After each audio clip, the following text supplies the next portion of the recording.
So you need your self-ideal, you need your self-esteem, you need your self-image, you need your self-identity and self-confidence to help you change that picture that you have about yourself and to help you start acting like the person that you should be and pushing towards the potential that you already have. The next item and the next reason why people fail is simply because we intentionally, and in some cases unintentionally, reject wisdom. Now there are two ways of gaining wisdom. You can gain wisdom through your experiences, or you can gain wisdom through other people's experiences. Experience-based wisdom, which is from yourself, is useful, but it requires the investment of time. And time is your most important asset. Those who achieve great levels of success have recognized the importance of time. And so they choose to leverage other people's time by learning through the experiences of other people's successes, but listening and observing the obstacles and the failures that the successful people had to go through. You will not have all of the time in the world to fail your way through success. So why don't you take a shortcut? Other people who have succeeded have seen the good, the bad, and the ugly. Why not leverage their experience? We're all born ignorant. Everyone is born ignorant. There is something that we do not know. Ignorance is simply a lack of knowledge, a lack of understanding about a particular area of life. And no one knows everything. No one has all the answers. So we are all ignorant in one area of life or another. But ignorance is something that we have to move away from by pursuing wisdom. In some cases, some people do the opposite. They intentionally reject wisdom. And that is what I call being stupid. Stupid is different from being ignorant, because when you're stupid, it means you've rejected knowledge. It means you recognize that you do not know everything, but you've refused to listen and learn from those who do. Wisdom is one of the most important ingredients, if not the most important ingredient in the success equation, because through wisdom, you discover what your purpose is.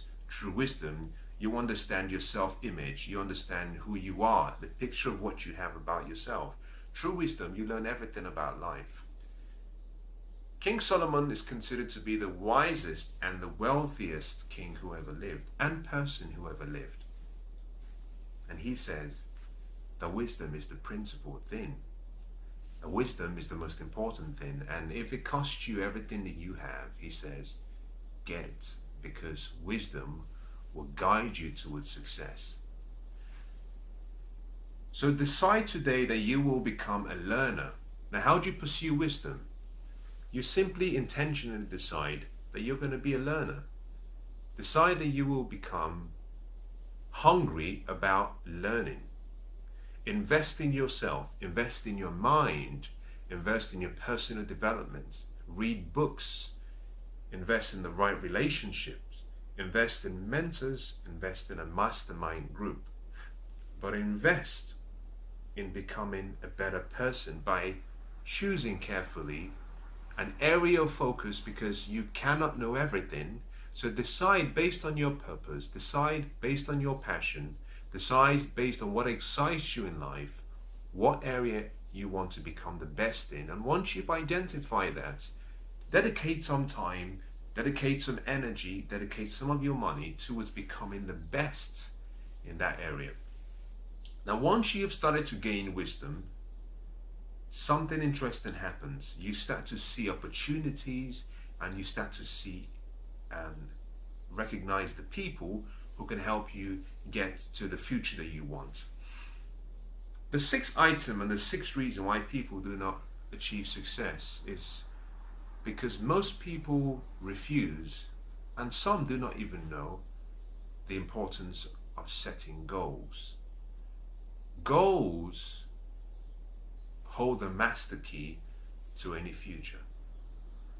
Goals. Without goals, your success will be limited. Without goals, your success will be limited. I've said that twice.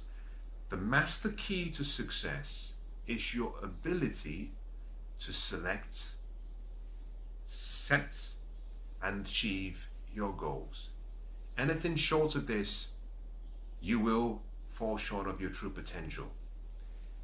I believe it's sometime in the 1970s, a leading university, whether it was Harvard or whether it was Yale, did a fascinating study.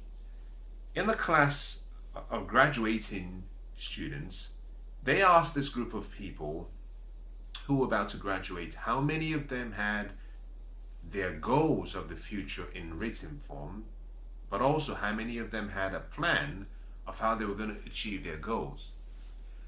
Of all the students, only 3% of the students had their goals written down and a plan of how they would achieve it. The research observed these 3 people, but they kept their names and they observed them after they had graduated. Now, a remarkable conclusion was drawn. Almost 30 years afterwards, they tracked down each of these people and they asked questions and they studied them, and what they found was that the 3% of those who had their goals in writing had achieved more than all of the remaining 97% of the rest of the class 30 years earlier combined. In addition to that, they found that these people who had their goals written down and set were more stable. Relationship-wise, relationally, they were much happier. They had a stable family. They were much more healthy in terms of their physical and well-being. They were more prosperous. They had more security financially. They found that these people were generally happier. And the research came to a conclusion that the reason they were doing much more than the rest of the 97% combined was because they had their goals of the future they wanted written down in advance, but they had a plan, and every day they took action towards achieving that dream. If you've never considered the concept of setting goals, I'd love to encourage you to think about this. It's been probably one of the most important decisions I've made, and it's contributed beyond words in my life. Everything I've achieved, everything I have, has come as a result of me making a decision to write it down. Your dreams will remain as dreams. They'll remain as a wish, except you give it permanence by crystallizing that dream in writing and giving it a deadline. A goal is simply your dream in writing with a specific deadline. Taking it from what I call the dream cocoon into something real, something you can see, you can manage, you can measure, and then you can record your progress. If you do not have any goals, you have to start setting goals today, right now. And it simply starts with one thing, and that is just decide what you want and write it down. Really that simple. Decide what you want, write it down. That's how you begin the goal setting process. Next, set a deadline. Give yourself a timeline for achieving what you've decided you want.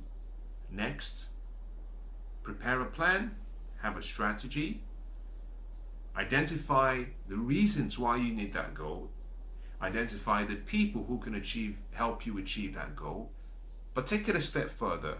Identify why you have not achieved that goal already, because hidden in the answers to the why you haven't achieved the goal is your personal development goals. That tells you who you have to become first to be worthy of achieving the goal. And once you've done all of that, set a system in place where you can review your goals on a regular basis.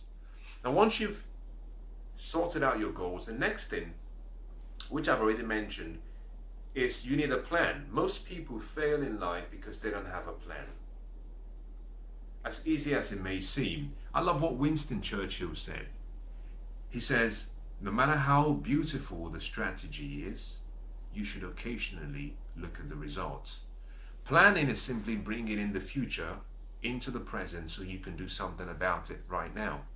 Planning is holding on to your dream and giving it the attention of your time, giving it the attention of your faith and expectation in writing by making calculated assessments of what you need to do.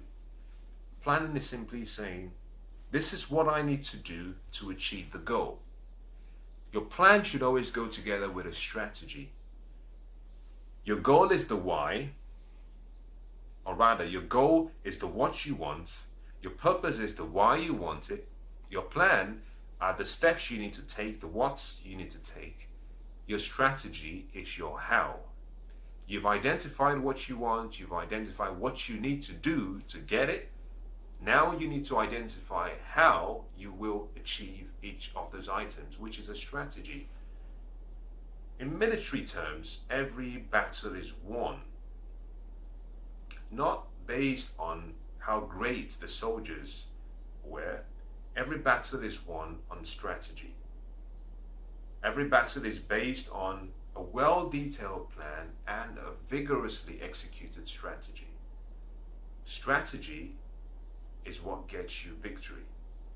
And those who succeed understand the importance of re-strategizing. And this is simply when you have a plan, you have a strategy, you start moving in the direction of your dreams, and you're not getting the results you want. You have to stop immediately and change something. And this is why you have to have your goals in writing, because you cannot manage what you cannot measure, and you cannot measure something that is not written down. So you must start by capturing your goals, putting the plan in writing, having a strategy, and being smart enough using wisdom to know when to change your strategy if you are not getting the results you need. Now, the eighth reason why people do not receive and do not achieve what they truly deserve from life and in life is because they have a very poor level of self-discipline. Between your dreams and achieving your dreams are a number of steps, and I'm going to combine all of them into what I call discipline.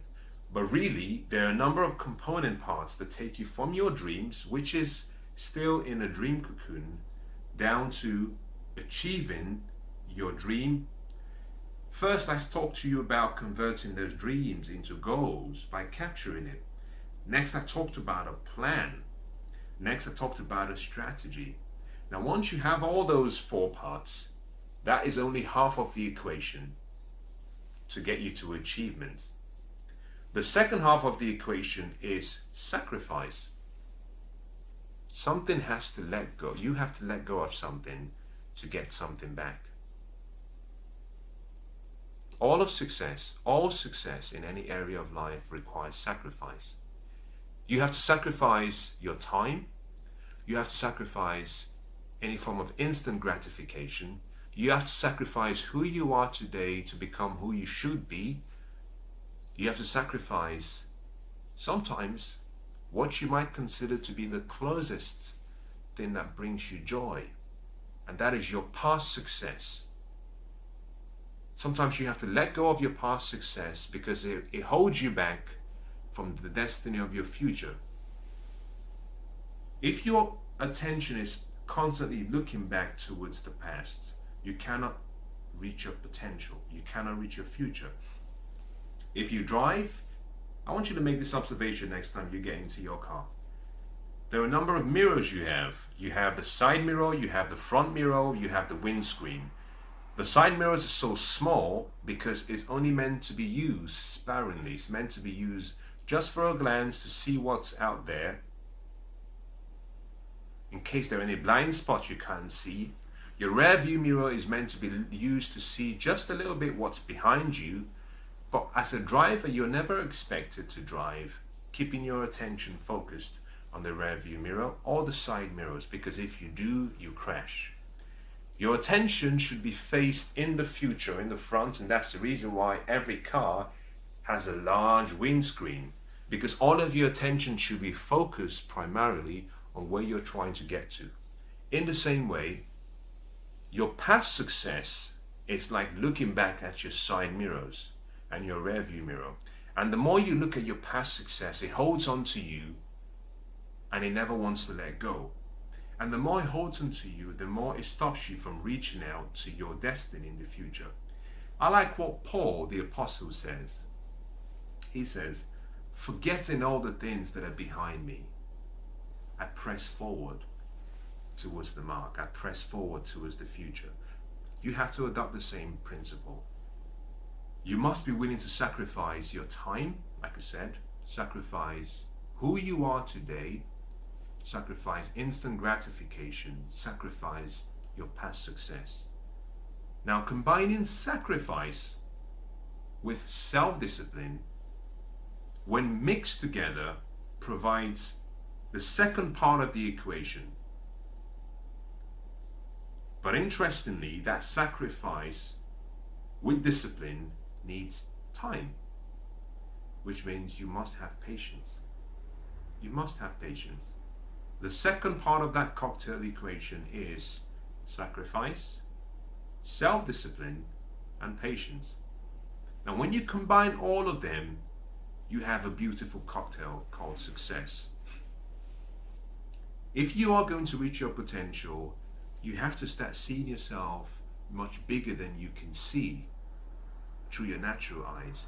Start imagining the person you could become. I love something that inspires me. I like the story of Arnold Schwarzenegger. If you've read his book, Total Recall. But when he started his career, when he had arrived in the United States, he came from Austria and he wanted to be a bodybuilder. And he became a 7-time Olympic champion, or a 7-time Mr. Olympia champion. Then he decided that he was going to break into the movie industry. And he decided that he was going to use the same process he used to get into bodybuilding and becoming really successful in bodybuilding. He decided he would use the same formula, the same method. But in his first film, he didn't do very well. He wasn't very successful. And he was interviewed. And during the interview, the interview, he was asked a question, and the question was, now, Mr. Schwarzenegger, you've left bodybuilding where you were very successful. You've come into acting, but you're from Austria. You have this physique that it's almost opposite to what Hollywood finds attractive and will want to see on the screens. What are you going to do next? And he does something that everyone who wants to be successful must do. He disregards what he can see with his natural eyes, and he says, I will become the #1 box office movie star in the United States. Now, this was a man who had just failed in his first attempt, but he wasn't going to let his failure affect his dreams. And the reporter asked him a question.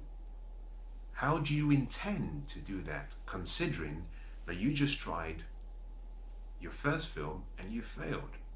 How would you do that? And he said, the same thing that I did in bodybuilding, I'm going to create a vision of who I want to be first. Then I'm going to reach out to that vision, pull it into the present, and then I'm going to live into that vision as though it were already real. By doing that, he became the #1 box office star in all of Hollywood. He achieved his dream just the way he had promised. And he took it even a step further. He became the first man to have achieved 3 positions in 3 areas of life. He became the governor of California. So he had become a 7-time Mr. Olympia. He had become a #1 box office movie star, and he became a governor in the biggest states in the United states. And he did all of that simply through his dreams and vision. Now, the ninth reason why people do not achieve their dreams and goals and do not reach their potential is because they refuse to understand that the currency called time is important. Until you have an appreciation for time, it's almost impossible to succeed. Take me to any streets in the world, take me to any country in the world, leave me on the streets, and I can tell you within a few hours those who will be successful and those who will not. Those who have no concept of the importance of time will never be successful. Those who have an appreciation for time and value time will push themselves towards their potential and give themselves the opportunity to achieve great success. And the reason is very simple. Time is life. And the value of your time decides the value of your success.